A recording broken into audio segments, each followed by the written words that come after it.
So, Mike, what are the standout players to look out for this week coming into Gameweek 2? Well, who impressed you over the weekend? Who's are the ones to watch? Well, let's just start with goalkeepers because and this is something you brought up earlier about goalkeepers. Which were the goalkeepers that worked, Nate? All the premium keepers, every single one. Well, at least like 80% of them.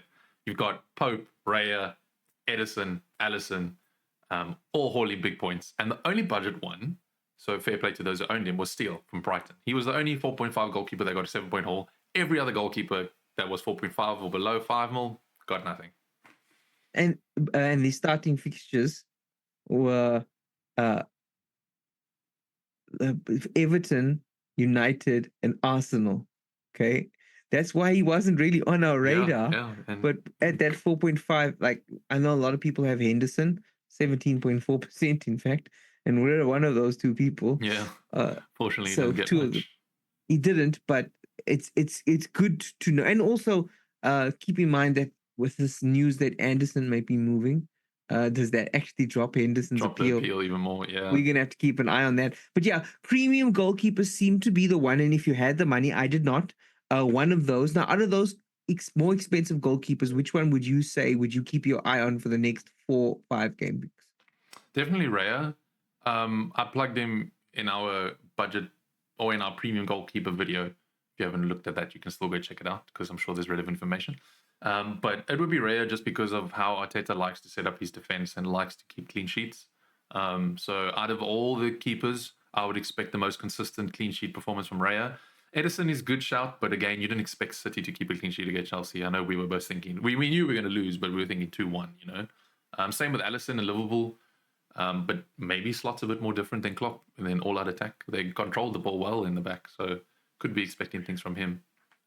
I like Pope. He's only 5 million, so he's still cheaper than all of those that you mentioned. Yeah, at 5 million.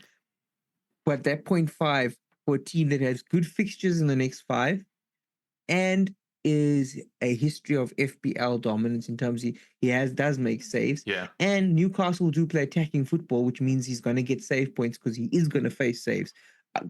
Compared to an Edison or an Allison, whose their defenses are so good sometimes that they get bored and fall asleep. They go have a barbecue, they're chilling, they don't do anything. The only reason why I'd say I watch out for Pope is just because of Fabian Schär's red card over the weekend, which is very unfortunate for Newcastle. He's the middle of their defense.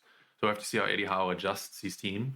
But like you say, Pope's pedigree, he's always getting points and clean sheets in the Premier League. So, yeah. So, Nate, standout defender from this last game week that we need to put in for our team. Who's yours? Well, I can't say Trent because he got points. I can't say Vardy because he also got point. But if he didn't have a knock, I was going to come into this video and say Pedro Porro at a 5.5. Not too premium, not too budget, but right in the middle and got a good haul, got a good goal. He just came off with a bit of a knock, so something to just keep an eye out for. But defender to bring in? Martinez. It's got to be Martinez. Come on. You plugged him earlier in the weekend. You United get access to United. My only concern about him is he's playing as a centre back and not the left back that I assumed he was playing. You could look at Mazzari as well because he's played out wide and he's the same price category. But I think Martinez has got his position nailed down more. So yeah, I think I'll go with yours. Martinez plays regardless. Yeah.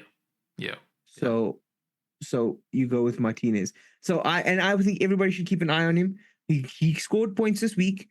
I would back him for the next couple of game weeks, except for that Liverpool fixture to score some points. But now, looking at the midfield, one player that I want to speak about is Mitoma. Now, we did not put Brighton assets in our team, but he had a game. Everything looks to come through him. He seems to hopefully recovered from his injury-plagued season last time round. And at 6.5, probably one of the better assets to own. Yeah. What do you think? Yeah, I agree. It's also a very easy move because those of you that got like Gordon, maybe if Gordon doesn't perform, you can easy downgrade to Mitoma. Those of you that might have, Bruno Fernandes, if he doesn't really haul much, save some money there, downgrade him to Matoma and free up, maybe bring in Haaland in, depending on your team. So I like his pick. And I like that I watched the game and Brighton looked deadly. A 3-0 is nothing to be shy about. And everything came through him. So they're bad fixtures, but what do we always say? Form over fixture. All the time. So you're playing Man United and Arsenal. So it's going to be a tough battle, but it's one to keep an eye on. Just to double back on your midfield quickly, because I have someone that I was looking out for, and it was last season starring in Buemo. We can don't cover talk this to me quickly about with your Buemo forward. and Visa. Don't talk about Buemo and Visa. Just so all of you know, last season both of them started on fire. Okay, first 5 game weeks they were right up there in FPL and goal scoring form. And you know what happened? As soon as I brought them in, like 4 or 5 game weeks in, they just dropped off the face of the earth. Follow the earth. Yeah. So we won't go too much into that because maybe it's a flashback of last season, but have to just mention it. Buemo at 7 mil, Visa at 6 mil. Clearly you don't need Ivan Toney doing the work for Brentford, sorry. So also another good pair to look out for, but another pair with bad fixtures. Liverpool, City, and Spurs in their next 4. Yeah. So we'll see if they can perform against Liverpool. Maybe it's worth it. If they don't, then I wouldn't worry too much. Okay, and then 3 more forwards that we've got listed here, Mike. 3 more forwards. We'll save the best for last because you are a little bit upset that you didn't really plug him, just because of the price point and what he did. But let's start with the obvious one: Kai Havertz, old Chelsea boy, moving to Arsenal, having a great weekend. Yeah, we saw his preseason form. We saw him starting ahead of Jesus, and we've seen Arsenal. I would call to quote one of my friends, Arsenal is this is Red1. Arsenal are fixture proof. Yeah, and like Arteta likes Havertz. We can talk about bad fixtures, but Arsenal are fixture proof. Their defense will hold regardless of their opponent, and their attackers will be involved. And Havertz has come off an interesting Euros campaign, a good season with Arsenal, and he seems to be building. And Arteta's got him at the center of everything he's doing. And he great start.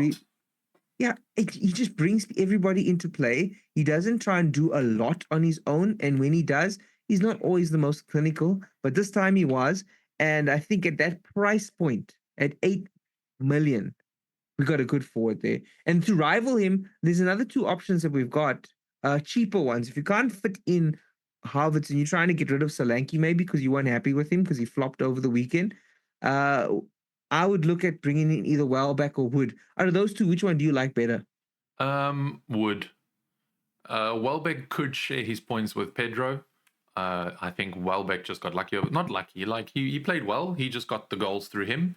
It really could have gone either way because we could be sitting here saying Pedro was the pick and the goals went Pedro's way. So it's between the 2 of them. The way Brighton line up, they have the 2 in the front anyway. So, but with Forest and Wood, it's just him. So I prefer the Wood pick over the Welbeck pick. The woodpecker. The woodpecker. No, I agree with you.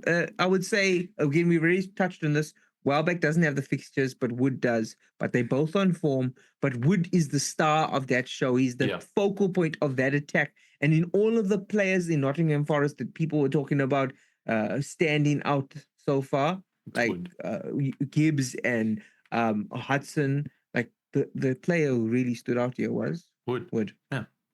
Like, and the same thing with Welbeck. There's also Matoma, so Matoma could get points. Welbeck could. Those are the players you guys should watch out for if you're thinking about making changes this weekend.